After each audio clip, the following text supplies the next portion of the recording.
Welcome to the Wellspring, where the grace of God is bubbling up for you and for all people wherever you are. The Wellspring podcast is a digital ministry of Muhlenberg Lutheran Church, coming to you from the friendly city of Harrisonburg, Virginia, where we pray that this time together may truly be a wellspring of God's grace for all people who listen, equipping you with new ways to live out Christ's love. Welcome to the Wellspring. It is a place for grace and faith and life and you. Hello there. I'm Pastor Alex Zuber. I use he, him pronouns, and I serve as the Associate Pastor of Muhlenberg Lutheran Church, overseeing youth, campus, and young adult ministry. It is so good for us to be together. This is episode number 6, titled Living Intentionally.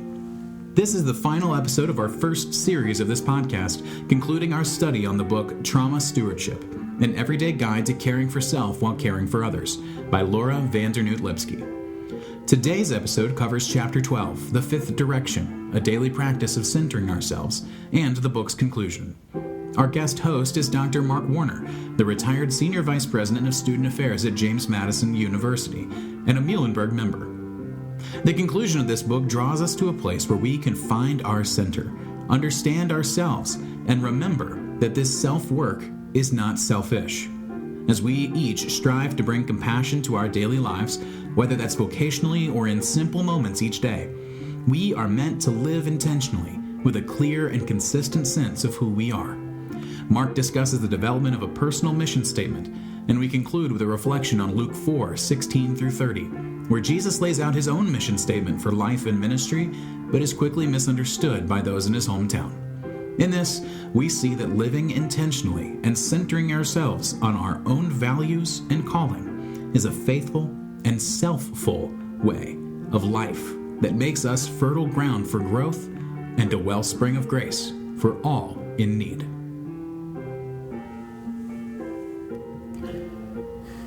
Well, I am very excited to have an opportunity to, I don't know if wrap up is the right way to say this, because I like to think that we're opening up this conversation for the future and for people to carry this with them.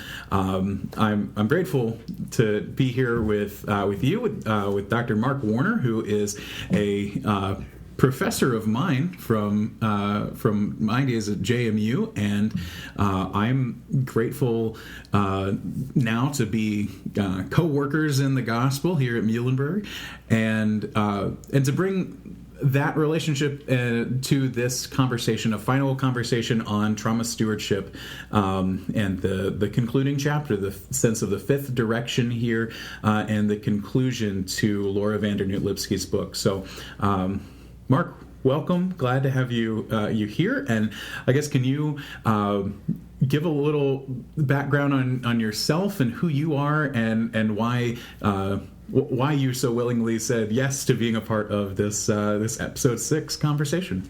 Well, first of all, just what a privilege to be here. I've had the opportunity to listen to the other podcasts and the folks you interviewed, and I was so impressed, and so it really is a privilege and an honor to be here. When you asked me to do this, there was no question in my mind. I was happy to do it. For me, it's also fun because having had you as a student, and I was your teacher, now you're my teacher, and I'm the student, and so I really appreciate that and appreciate the wonderful work that you're doing.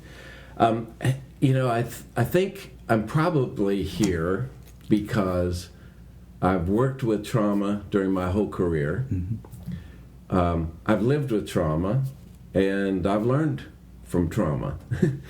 I'm an old guy. I'm the oldest guy that you've interviewed. I look back at experience and what experience has taught me in a helping profession. And I served a lifetime in higher education and, excuse me, working with students and helping them grow, helping colleagues grow, and helping myself grow.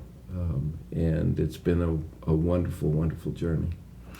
Yeah. Well, I think back, and I think back and hurt myself a little bit, like to say it was 12 years ago when I was sitting in your leadership class in college. But I know when I read this last chapter of the book and this sense of the fifth direction, we had an opportunity last week to talk about the four cardinal directions and what that means within her understanding of navigating in this new way of understanding in the midst of trauma stewardship. But the fifth direction here and her conclusion really brought me right back to that leadership class. And so that was this is one of the first clear-cut names I had in mind of somebody that I would love to be able to sit down and talk with about this book, because I was so glad just as I was reading this book to find that it landed here. In a lesson that was a challenge to me, because I said, I'm really glad to hear this again from her perspective, feeling a little defeated in that, I should have known this. I've heard this lesson before, but it's a good one to remember, to come back to this fifth direction that is more internal. And she talks about the daily practice of centering ourselves. And it was a lighthearted chapter here that begins with, there are only so many ways to commit suicide when you're 13 years old. She really leans into the way that her trauma helped form her and who she is, and the ways that this pain became a part of the reason she wanted to help people. And I think demonstrates a lot of this practice of the trauma mastery that she was lifting up in this book before, of understanding. And it's okay if that is if that's your drive, and if that's that thing that's motivated you to lean into trauma work and caring for others, but then to not be passive in it in a way that allows you to be consumed by your own pain and helping others. What has been your experience of seeing people's motivations in general, but folks that are trying to have that trauma mastery or overcome that pain in the kind of work that you've done? Well, I think that there are so many different types of trauma, and there's personal trauma, there's organizational trauma, there's societal trauma, there's world trauma. Mm-hmm. But the common thread for all of those is it affects us as an individual. Yeah. And so we all react differently. And one example I'll use to just kind of jump us into this discussion is I had a role on campus in student affairs, and I was the chief student affairs officer.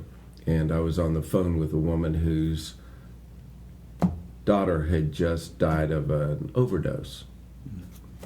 And the mother is on the other end of the phone screaming at me, saying, "You killed my daughter."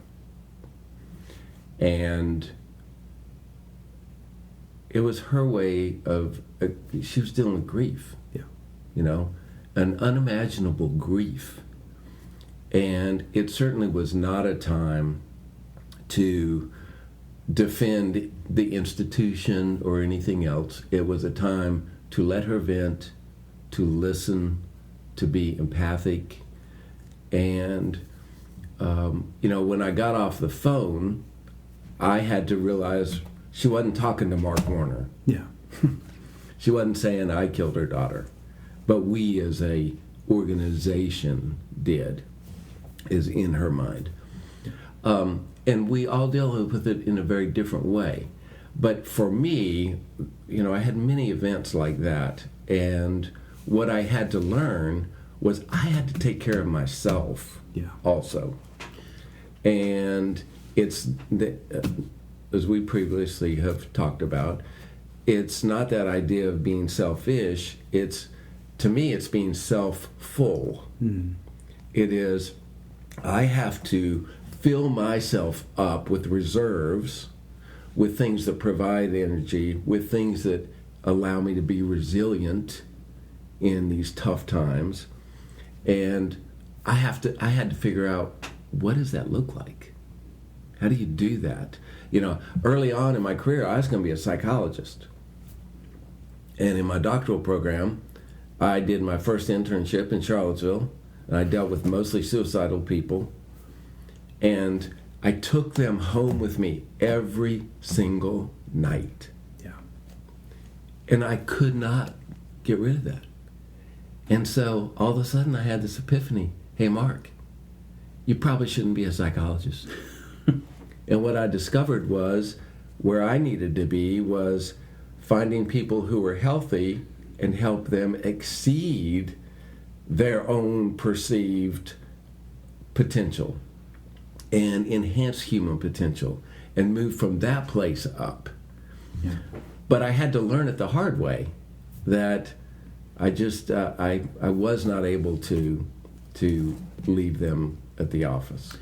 Yeah, I think that work of self-reflection and knowing yourself is important, because who possibly could have a conversation like you had on the phone with this mother who is grieving and not take that personally in some way?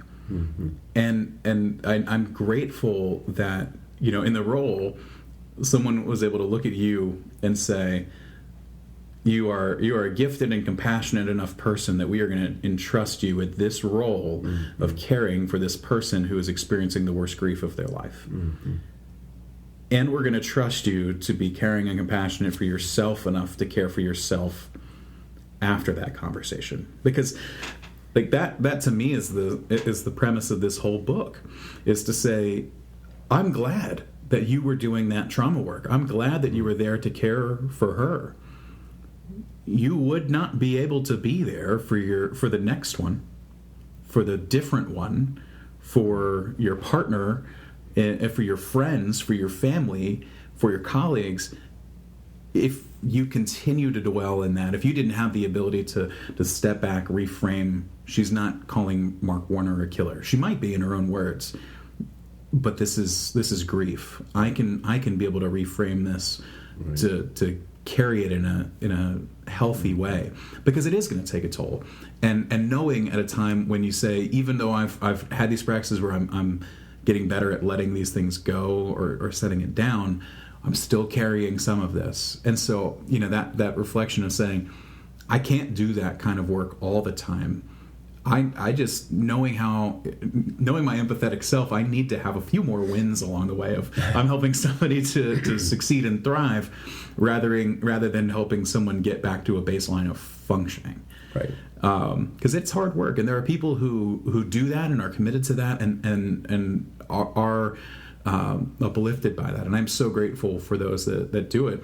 But there's a reason I'm a parish pastor and not a trauma chaplain. Yeah. I can do trauma chaplaincy. I would much rather be a parish pastor. Absolutely. Being able to see some of the wins, being able to sit down and have a conversation like this on a podcast, it's not something I'd be doing in trauma chaplaincy. Right. And so it's a very different calling, but I'm grateful for that self-reflection there. But that sense of self that you bring to it, because you are bringing yourself into your work, I think that's been, so much of an important thing that you've taught me, and it is such an important thing that's here in this section, where it is centering ourselves, which I know I say it, and there's that revulsion for me of saying that feels selfish. But you were talking about being self-full. When you see this practice that she lifts up here, this daily practice of centering ourselves, what does that mean to you in a way that's not selfish, but is self-full or compassionate towards self? What does that mean to you? It really means living life intentionally. To me, that's the daily practice. And if I live in life intentionally, then I'm going to do myself better, and I'm going to do the people with whom I interact better. So for example, I did have to smile when she said this, because I believe in brainwashing. Is that okay? I think it depends on the context. But I brainwashed both my children. Every single morning before school, I said two things to them. I love you, And who are you going to help out today? Because I wanted them to know that they are always going to be loved. But I also wanted them to know that they have a job, and that's to help somebody else out today. That's their calling. I also brainwash myself in that I ask myself 2 questions.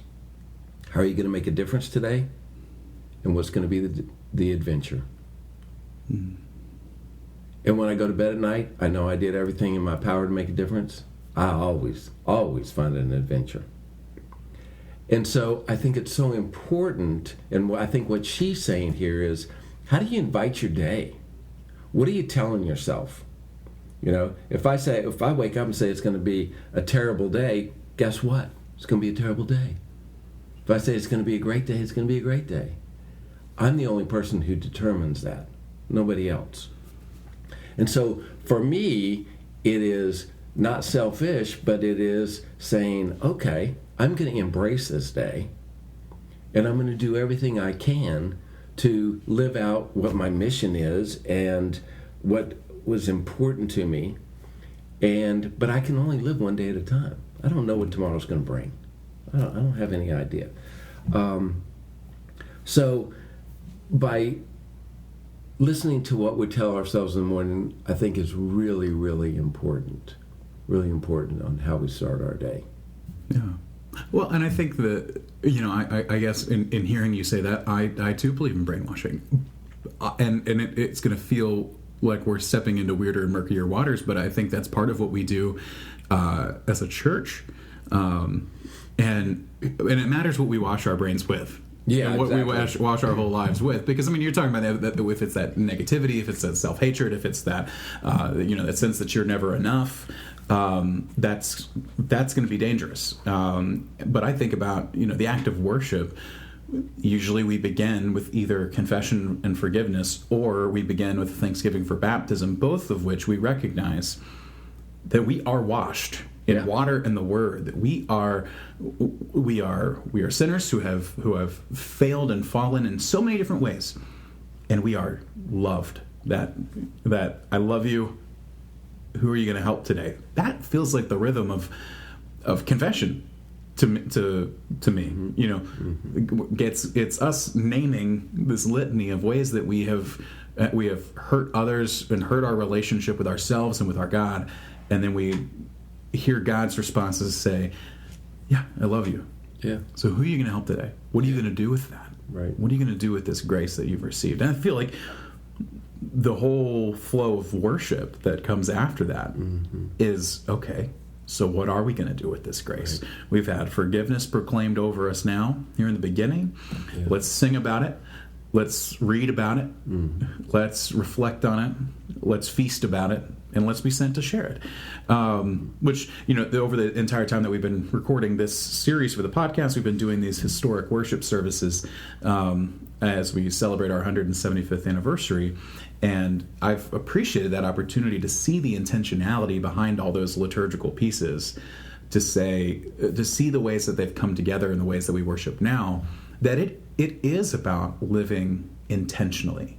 That act of worship, for me, and this is one of the reasons why I love a liturgical tradition, is I love that rhythm that I come back to every week, that I don't have to necessarily overthink it. I just know I'm going to fall back into that rhythm of the way that I want to orient my life. Yeah. I want to gather each day in humility and grace. And I want to have each day be marked by curiosity around the Word and around God's people. And I want to be fed so that I can feed. And I want to be sent to share that with the world. Like that kind of rhythm of worship and the intentionality that's come together in the formation of the way that we worship today, I feel like is a part of the practice that, while she might not be talking about it in these terms because she's bringing her own worldview into this, bringing a Christian lens to this, that this intentionality is the art of worship. It is liturgical in a sense of, and so I lift that up to say we do this on Sundays, 8:30 and 11. You're welcome to join us. But you talk about doing this liturgy in the car with your daughters in the morning as you drop them off for school. and this liturgy with yourself of having this rhythm of these questions that you ask yourself to live with intention. And I love that. I think that, again, this is the nerdy Lutheran liturgical theologian here to say life is liturgical. That's the way that I see it. And you've got this sense that you're bringing to it as you see it. So how have you... I see it from this lens of what it means to be a worshiping Lutheran. In the various circles that you've walked in your life, how have you helped others to live with intention? What are the kind of feelings that you get from others when you bring this kind of work to a conversation, to community? I think part of it is whether it's in the classroom with students or whether it's facilitating corporate retreats, whatever. I think it starts with helping people understand their values, so then they can use those, clarify their values to create what their mission is. What's my purpose in life? Because we can't be intentional about our day if I don't know what my purpose is. I got to have my purpose. And I think the other thing that's really important with the intentionality without action is nothing. We have to act on the intentionality. Good intentions are wonderful, but that's all they're good intentions. So we have to act on it. So that's why I've always been a believer in having a mission statement, having something to guide my day, and that will help inform my actions throughout the day, is what it does. And so it is not just being purposeful about life, but purposeful about how does that look on a daily basis? So for you, what does that look like on a daily basis? You talk about this sort of personal mission statement. What does that look like for Mark Warner? What was the process of getting to that for you? Well, so I've had a personal mission statement for 30 some years now, I guess, and it's been revised, I think, 3 times in 30 years. That's a lot. And the latest revision got put in the form of a prayer because I needed a little more help.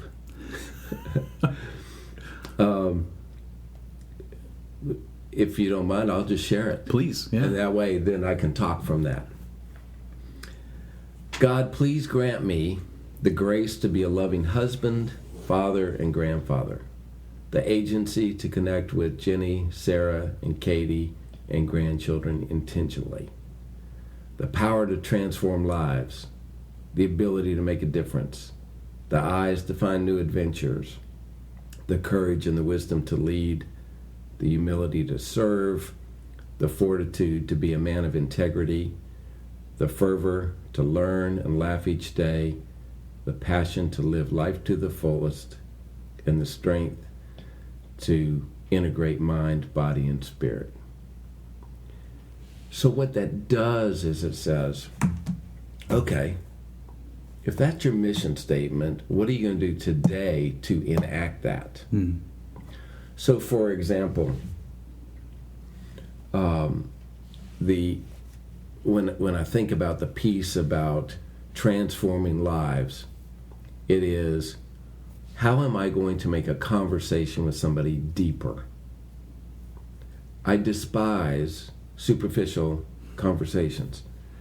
Now, in my last 20 years at work, I spent a lot of time at cocktail parties.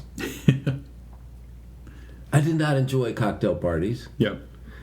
I'm an introvert first, but secondly, I want to have a deep conversation with somebody. I don't want to flit from person to person to person to person to person because of my job. And so I probably usually erred on the side of, I'm still going to have a deep conversation with somebody. And because that's when relationships are developed. That's when trust is developed. That's when we learn about somebody. And so I've worked very hard on, when I'm with somebody, I want to be present with them, and I want to listen to them, and I want to discover who they are as a person. But I also want to do whatever I can to help them be successful. And so in my daily conversations, I work really hard on that. I do things throughout the day to keep me positive and to keep me thinking the right way. So, for example, and you'll laugh at this, but think of how many passwords we have. Yep. All of my passwords are inspirational. I mean, it's like that license plate, I make them like a license plate. Yeah. That message. And they're inspirational because I need the positive injections for me. And one of my mantras that I use is create a great day. Well, nobody else is responsible for creating your great day. I'm it. Yeah. So I have to do it. So that's why I use passwords. Or when I used to work, because I'm an old retired guy, when I would walk up the steps to my office, I would whistle. I would whistle saying, this is the tone for the day. Because the kind of job I had, much of it being trauma, the kind of job I had was it'd be really easy to just get sucked in the troubles of the day. And by the whistling was, okay, you're going to influence other people. How are you going to do that today? So it's those kind of things that I think, they help me. We all have to discover what's going to work for us. Yeah. I think. But what are the daily reminders for us? We have to have the daily reminders, I think, for the action part. I like that. Well, I especially like when you talk about the daily reminders, because we did this activity when I was taking your leadership class, and this process of understanding our values, this process of discerning that and distilling that out into a mission statement that could help me to live out those values. I'd looked for it. I know I have the document saved somewhere. I actually think I have a printed copy in a file at home. But because I printed this nice color copy and I hung it up by my door in my apartment when I was in college. But the truncated version of this that had 3 major points for my mission statement, because it helped me remember it. But it had some explanation with each one of them. My mission statement was die today, serve today, seek today. Nice. And so the first point was about I had paired each one of them with a Bible verse. I knew I was headed to seminary. It felt like the right thing to do. It still feels like the right thing to do. But it was this aspect of there is no greater love than this, than to lay down one's life for one's friends. It's if I'm looking up to Jesus Christ, the perfecter of the faith, to say he was willing to lay his life down. And I don't think that means that I'm called to be a martyr every day. But there's this. I think there is a selfish side to me, a side that easily takes self-care and turns it into self-centered, where I say, I'm going to let that part die, to be drowned in these baptismal waters and resurrected to new life and in the love of Christ. And to recognize that there's a degree of sacrifice that comes with living for others. And I want to lead with that. And the serve today was rooted in when you give, do so in such a way that your left hand doesn't know what your right hand is doing. It wasn't about serving to be seen serving, but to make serving an element of the authentic self. I think I paired that with a quote that one of my favorite lessons that my dad taught me when I was little was being a man of good character is doing the right thing even when no one is looking. And so I thought that those two went well together. And seek, for me, was about seeking truth, seeking joy, seeking life, seeking love. And Jesus saying, I am the way, the truth, and the life. That I am all, and I'm always seeking that. It's always going to look something different, and I can rejoice in the ways that I've found it and know kind of that I'm going to find an adventure today. That I think that, to me, was part of the adventure, and it was the more optimistic and forward-oriented edge of that, of saying I'm going to the dying today implies that my day doesn't end before it begins, but I'm rising to new life every day. But I liked the daily reminder aspect of that, and so I took a whiteboard marker and I wrote it on my mirror in my bathroom, and so I just wrote "Die today, serve today, seek today." Mm-hmm. And my roommate Tim took a different colored whiteboard marker, put an asterisk next to the whole thing, and at the bottom of the mirror wrote, "This may be difficult to do if done in the above order." That's good. That's good. But I love that, though. I love that. And so now, every time I think of that mission statement, I laugh. Yeah, in a good way, because I think of my friend Tim who made a funny joke, and that to me it just made that work, and it makes it continue to work for me. And so I love that sense of finding the daily reminders, whether it's passwords or whether you write it on your mirror. Mm-hmm. I had a colleague who would remind himself. He put a little Post-it note that said "pray" on his speedometer in his car when the dial got above 75. Because he said, if I'm driving above 75, I need to be remembering to pray. But he, that reminder in places that you could see it, to live according to your values and to be intentional. Right. It has been really important. It is really important, and it's something that I value quite a bit. But I appreciate that you talked about the revisions that this has undergone in 30 years. And as I'm looking at this and saying, I wrote this 12 years ago when I was a senior in college. Is it? And I look within the next month, God willing, I'm going to be a dad. My life is about to change completely in the next, at the time of this recording, 29 days. And so, based on a due date, which could be wrong, could be right. And so I look at things like that and say, my life is about to turn upside down in so many ways. Will this mission statement remain the same? Right. Does it need to be revised? What is the process for knowing when to revise? Well, one of the revisions for me was kids. Mm. It was. And so my first two bullets in my mission have to do with family. The very first two have to do with, God, please grant me. But then, but it was because I was in a job that monopolized my time. Yeah. And at the point of the revision, it was, Mark, you said this is important. You need to change your mission statement so that's the first thing you're reading about is your family, so that you can be reminded to do that. So the revision process really for me was more of a gut feeling of, I'm not living up to what I said is important. Mm. And so I need to really focus on this and look at that mission statement again and say, okay, well, these are your values. How are they reflected? Oh, and then do that calendar audit. Does your calendar reflect the values that you espouse? Oftentimes they don't. And so that's another time to have a serious conversation with yourself. So I think it's a feel thing of, it's time I need to recalibrate. What does that rhythm look like? What does that life look like for me?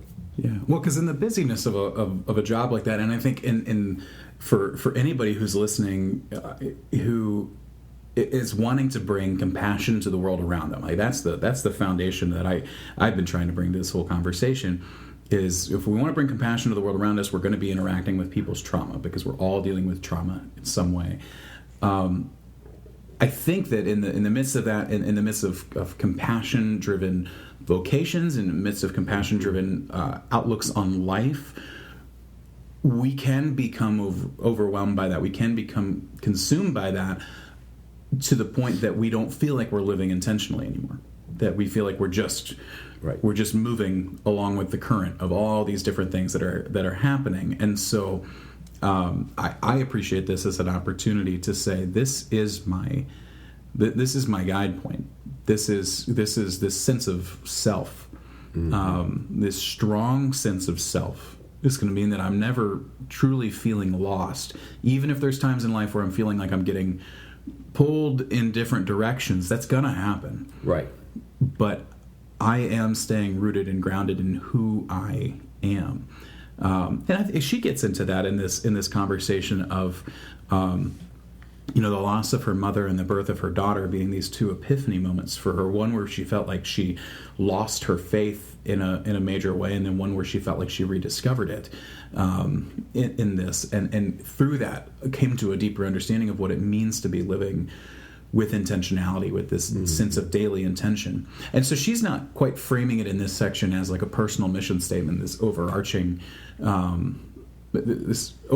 thing that can last for 30 years with some helpful reframing along the way. She's talking about some small intentions along the way. Yeah. But it feels like what you've lifted up there with your mission statement, and I can see it in mine as well. There's little moments in that, and to say, I'm going to have a different focus to this today. Right. Today is my day for focusing on being a better husband, father, grandfather, right? Because it's a Saturday with the family. Today I'm having coffee with a former student, or I'm on a podcast with a former student, right. And so I'm going to pour a little bit more into that transforming lives. I like that you've got those elements of this broad statement that have smaller intentions that can be a part of it, and it can be a focus and a guide, because every day is different. It is. And this general sense that you talk about and carrying into life, I think, is really, really important. And I think it's a helpful guiding framework for being able to have each of these smaller intentions that she's talking about that can be nimble enough to meet the days that we experience. Yeah. And I think the other thing that's really important is where the intention helps us is it makes me more it helps me grow. I'm more fertile ground for growth through that. I didn't all of a sudden wake up one day and say, okay, I know how to deal with trauma. My mom had MS for 30 years. And so we watched Mom go from being an athlete. She discovered MS on the golf course. Well, she saw 2 golf balls instead of 1, and that was double vision. That was her first symptom. To becoming a quadriplegic her last 7 years, looking at a ceiling and 4 walls. However, the most positive person I've ever known in my whole life to this day, and the most spirit-filled. And when people would visit Mom, they would come out laughing, crying because they're happy or full of meaning. And, she taught me it's not what happens to you that matters, it's what you do with what happens. And so I look at that, and then that was a training ground for me on how to deal with trauma. I mean, I remember I was taking Mom to church one day. Well, we all were, but we pushed her wheelchair when she could go to church. I almost dumped her down a set of steps. I'll never forget it, But it's one of those things where we had to live with it. Yeah. And she had to live with it. But I got to see how she lived with her trauma, which informed how I could live with trauma. So she was a role model. Then I look at today I have a daughter with stage 4 cancer, and the way she is dealing with that in her positivity and her outlook. And, it's kind of cool because I've got these bookends of inspiration, on both sides. But it's all about trauma. I mean, the trauma is that thread that comes through. How are we going to deal with it? And so I think when we open ourselves to saying, we're going to have trauma in our life, how are we going to use it? How are we going to grow from it? How are we going to use our trauma to help somebody else? I mean, I know my mother would have been an extraordinary helper to other people if she would have been fully abled. But I can't imagine she touched more lives than she did as a person with MS. You know, it's amazing. It's amazing. But it's traumatic going from an athlete to somebody who's laying in a bed. So I think part of the what I got from reflecting on this book was, how are we going to use our trauma? Yeah. How are we going to use it? Well, and she lifts up a few different models for them. I mean, there is this element of trauma mastery where we see this leaning into something that is like a field that is a source of this. She talks about experiencing cancer with her mom, and then leaning into this sort of the medical side and the help that's there. And there's certainly folks that I've that have experienced pain. And I know it's part of my journey of experiencing pain within a congregational setting and experiencing trauma within a church, to then say, I'm not going to run away from church. I'm going to lean in, and I want to lead in a different way. I want to I want to lead a congregation in a way that no one experiences that kind of pain that I felt. That can be I don't want to say dangerous game, that because it's not. I mean, but the trauma mastery is an important thing to be intentional about. I think it's a really important place to be able to be intentional about the trauma that we've experienced, and the way that we interact with trauma then in the work that we do, in the relationships that we have, to know what we're carrying into the room with us. Yeah. Having that sense of intentionality lets us be realistic about it and not become overwhelmed by it, to know when we are becoming overwhelmed, and to be able to step back and reorient, recenter, refine these 4 other different directions that are going to point us in the right direction when we're beginning to say, okay, I'm feeling a little in the wilderness right now. I'm getting a little overwhelmed. I'm recognizing one of those 16 warning signs of trauma exposure response. So there is that. But there's another dimension that she lifts, which is to say, I'm going to deal with my trauma in my own healthy system over here, and I've got my ways of processing that. I'm seeking counseling, and I'm dealing with that. I'm going to go do my work that is way over here. The two, I'm not going to be related to that. I could say I experienced church pain, and so now I am going to go do compassionate, caring work of building community that's in no way connected to a church. That's also a valid way, I think, of bringing that. So it's about that understanding of how we bring ourselves to it. But I appreciate that, saying we're gonna experience trauma. We're gonna experience it in big ways and small ways. You lifted up this individual to global, and so as I think about that, I wonder. I hear your optimism and your positivity and the positivity that comes from your own sense of mission and sense of self. Have you ever felt like it's not been well received, or you've been criticized for that in the face of how are you whistling on a day like this as you walk into the office? Do you feel like it's ever misunderstood or poorly received? Oh, totally.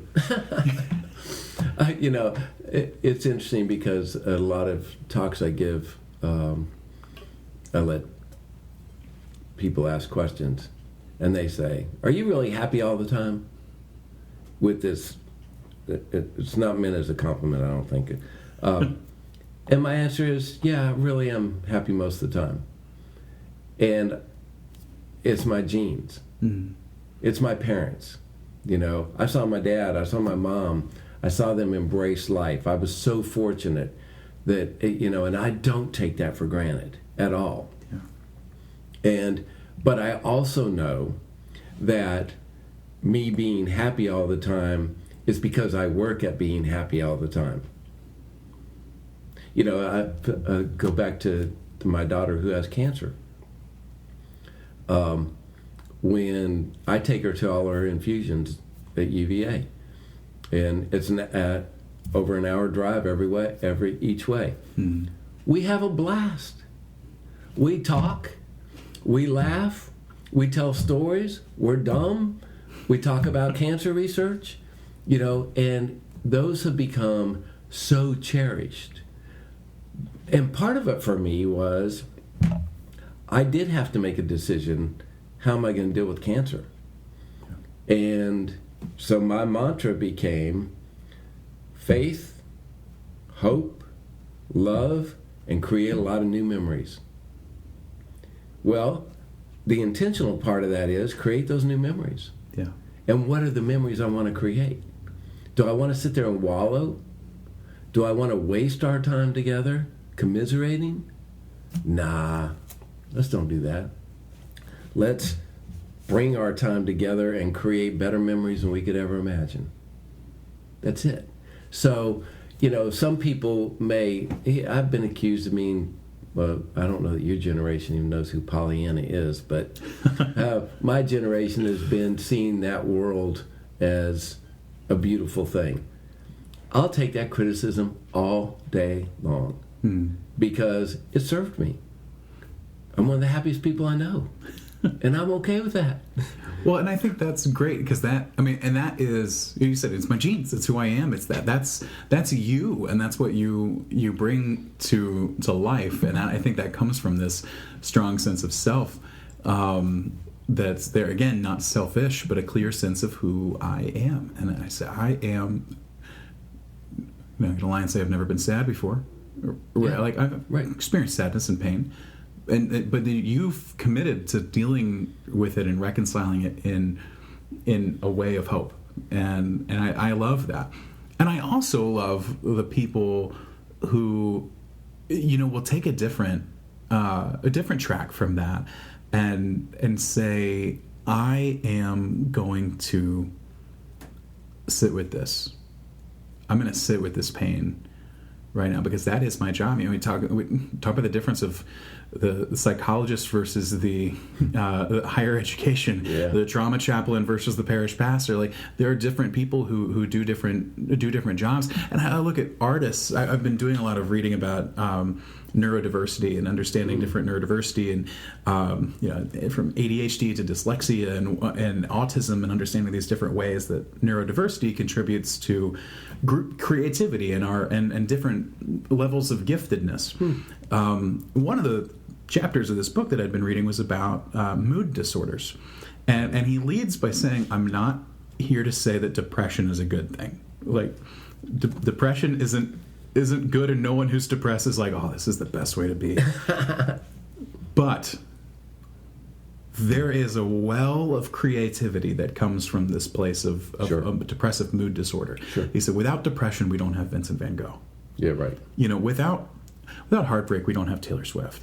And so, but I look at these people, right, who take pain and transform it into something beautiful, and it can be melancholy. It can be music that makes millions of people around the world bawl their eyes out every time they hear it.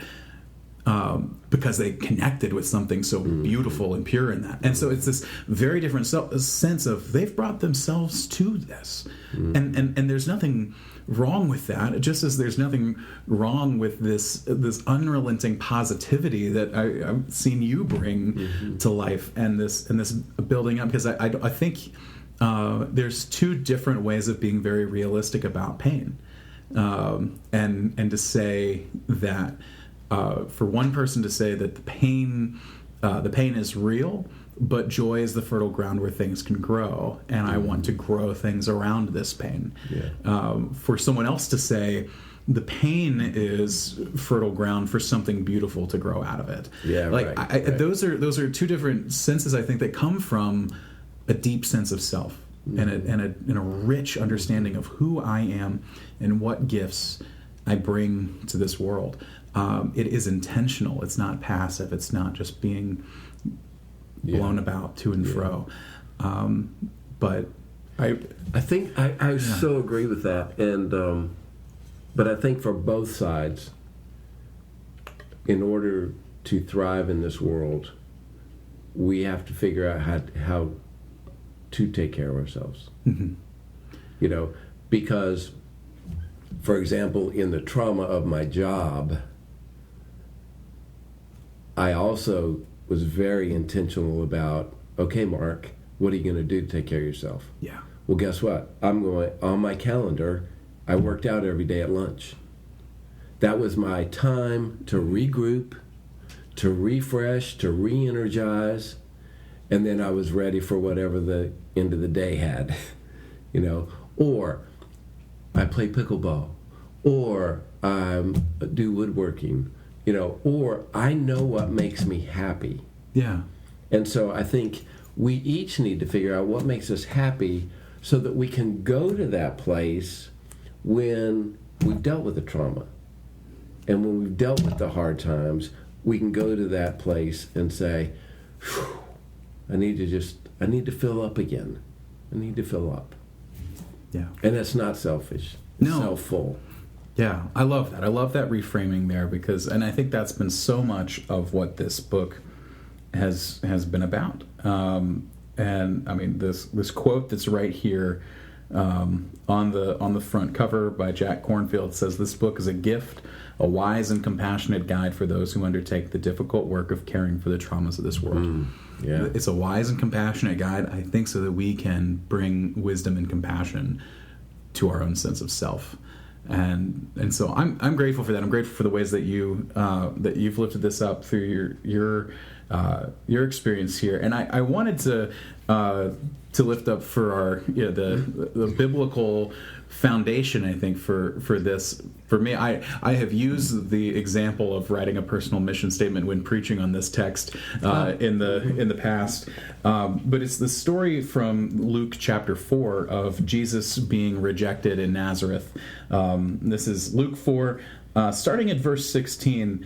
And I told you beforehand I wasn't decided yet whether I wanted to end this verse early. I think I'm going to carry it on to verse 30 because there is a good balance here. So this is the rejection of Jesus at Nazareth from Luke. It says, "When Jesus came to Nazareth where he had been brought up, he went to the synagogue on the Sabbath day as was his custom. He stood up to read, and the scroll of the prophet Isaiah was given to him. He unrolled the scroll and found the place where it was written, 'The Spirit of the Lord is upon me, because he has anointed me to bring good news to the poor. He has sent me to proclaim release to the captives and recovery of sight to the blind, to let the oppressed go free, to proclaim the year of the Lord's favor.' He rolled up the scroll and gave it back to the attendant and sat down. The eyes of all in the synagogue were fixed on him. Then he began to say to them, 'Today this scripture has been fulfilled in your hearing.' All spoke well of him and were amazed at the gracious words that came from his mouth. They said, 'Is not this Joseph's son?'" And I could end there because this is, and I love this. I think the Revised Common Lectionary actually breaks this out into 2 lessons. And I remember preaching this as a 2-part sermon one time of I got good news and I've got bad news. Because the good news here, I mean, Jesus comes into the temple and he lays out his mission statement here. "The Spirit of the Lord is upon me. I've been anointed to bring good news to the poor, release the captives, recover your sight to the blind, let the oppressed go free, proclaim the year of the Lord's favor." Amen. Go do it. And he does. If you look through the lens of the rest of the gospel, that's exactly what Jesus does. He lives according to this mission. It goes downhill, though. The sermon goes great. People loved the sermon. It was coffee hour where things took a turn. Because afterwards in this dialogue, he said to them, "Doubtless you will quote me this proverb, 'Doctor, cure yourself,' and you will say, 'Do here also in your hometown the things that we have heard you did at Capernaum.' And he said, 'Truly I tell you, no prophet is accepted in the prophet's hometown.' But the truth is, there were many widows in Israel in the time of Elijah, when the heaven was shut up for 3 years and 6 months, and there was severe famine over all the land. Yet Elijah was sent to none of them except to a widow at Zarephath in Sidon. There were also many lepers in Israel in the time of the prophet Elisha, and none of them were cleansed except Naaman the Syrian. When they heard this, all in the synagogue were filled with rage. They got up, drove him out of the town, and led him to the brow of the hill on which their town was built, so that they might hurl him off the cliff. But he passed through the midst of them and went on his way." I wanted to lift up the last section because this authenticity with which Jesus lives, this clear sense of self, he has an opportunity for the rubber to hit the road here. And this dialogue that happens, he says, you think I'm going to give you all some home cooking. They were excited. This is not this Joseph's son. This is our guy. Yeah. He said, oh, this is about us. Yeah. And he says, no, I mean, yes, but no. You think that this is only home cooking, but I'm going to name all of these different stories from our tradition that you're very uncomfortable with. Because it was one of those like, okay, yeah, we know about the widow at Zarephath in Sidon. But we don't like Sidon. We don't like them. We didn't really want God to do that. And we don't really know why God did. So don't bring up that story. And then don't bring up, Naaman the Syrian, because we didn't like them either, and yet God's favor was poured out on somebody who wasn't us. And so that's when they want to throw him off a cliff. There is this element, I think, of living with intention and understanding ourselves, where it can be misunderstood and challenged. Here, I love that Jesus has this clear sense of who he is, and he lives by it. But sometimes this sense of self, where we think, that you're taking care of yourself, that's selfish. You're supposed to be helping. You've cultivated joy for yourself. Something we talked about in episode 2.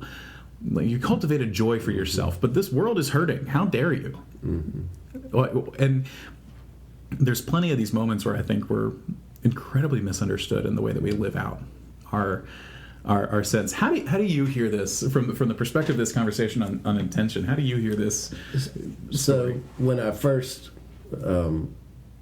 thought about this this scripture in relation to this book, I heard this as a leadership lesson.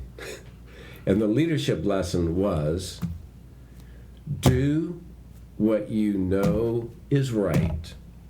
Not everybody's going to agree. And you'll still, when you go to bed at night, you can look in that mirror and you feel good about yourself. If the headlines in the newspaper are saying what you did, are you okay with that? That's what we got to do. And it's not to placate other people. And it's not to try to make everybody love you, because not everybody's going to love you. But you got to love yourself. And if I'm not being authentic, then I'm not taking care of myself. And I think that's really important, because especially during these times we're living in right now, oh my goodness. Yeah. And it is hard living an authentic life, because you're not going to please everybody, including the closest people to you.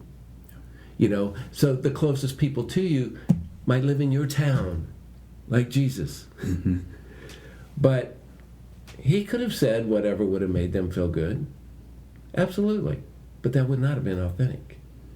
And so to me, the lesson is, figure out who you are, what your values are, what you believe, what your purpose is in this world.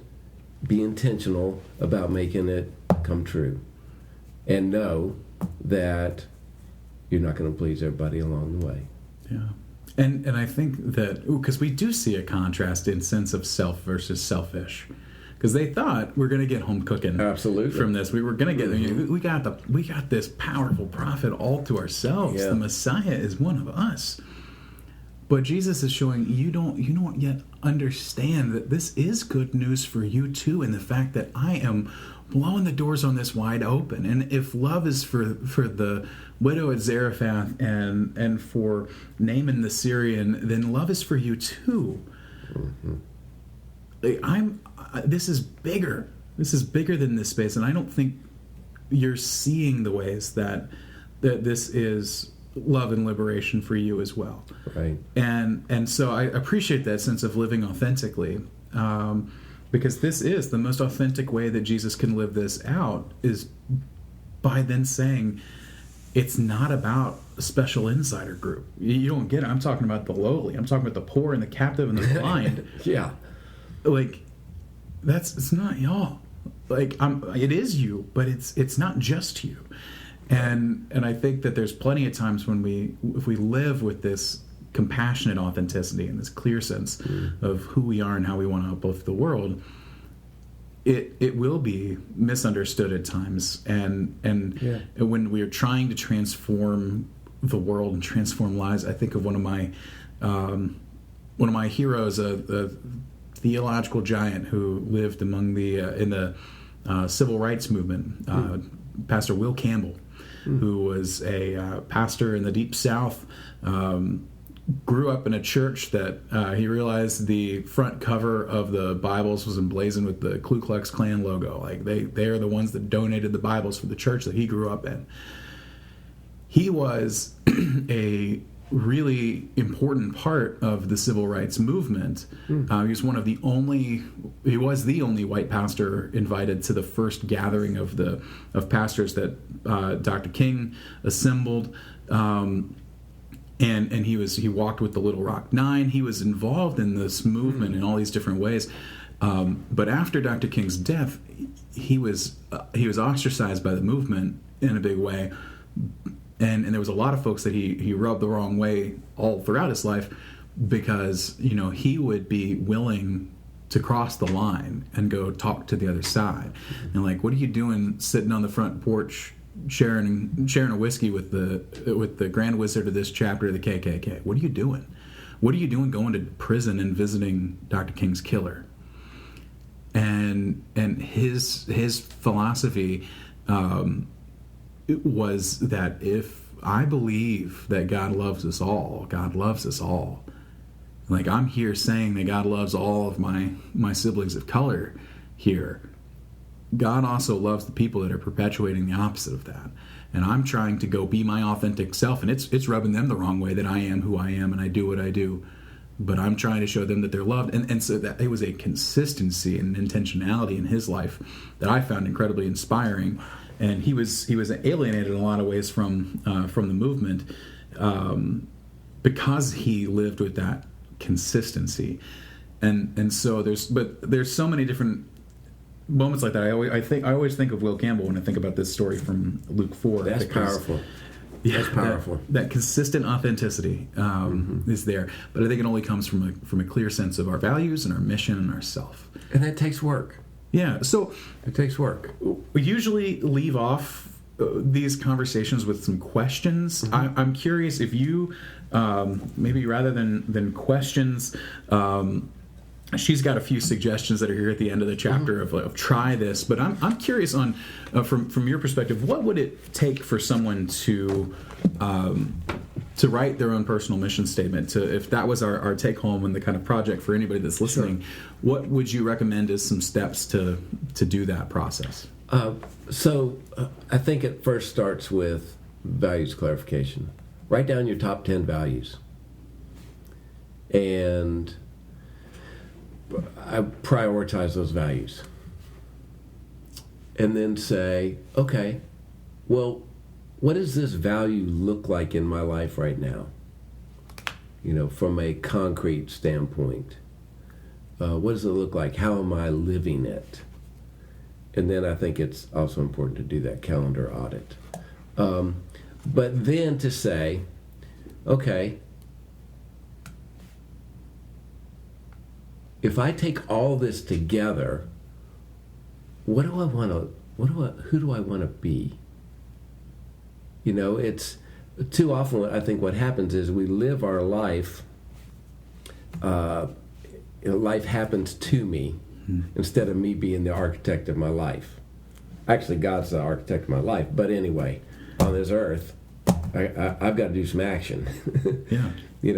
And so then it's starting to say, okay, well, if I say all these things are important, then what does that look like in a quote or a phrase or a scripture or a picture? Because I think one of the things that's really important about mission statements is they are very personal. I'm not writing my mission statement for you. I'm writing it for me. And so what's going to resonate with me that I could look at every day and say, this is going to help give me guidance for the day? And I think it should be short enough that you can remember it. I read a big long one. Mine's also, I have a short version, and it's to transform lives. Boom. That's my job. That's my purpose in life. And by doing that, then at the end of the day, I can say, what did you do today to transform a life? It's an easy check. And if I look back and I said, oh, I didn't do anything, I said, maybe you need to be working a little harder on what's really important in life, because our lives are so busy, and we can spend time putting out fires all day long and dealing with the craziness of the day. But what I love about a mission statement is if we really pay attention to it, it tells us what's really important. So it puts all those other things in their proper perspective. And then I can delegate that amount of time to whatever the fire is for the day. But it is, to me, it starts with values. I like that. All right, so we got values, prioritize them, how we live them concretely. I like the calendar audit that goes with that. I like to often say that our within organizations, within a church structure as well, I say that calendars and budgets are moral documents. Are they actually aligned with your morals? Are they actually reflecting the things that you value? And how you spend your time and how you spend your money. Does that reflect who you are? And so I think that it's a great piece of reflection. Who do I want to be?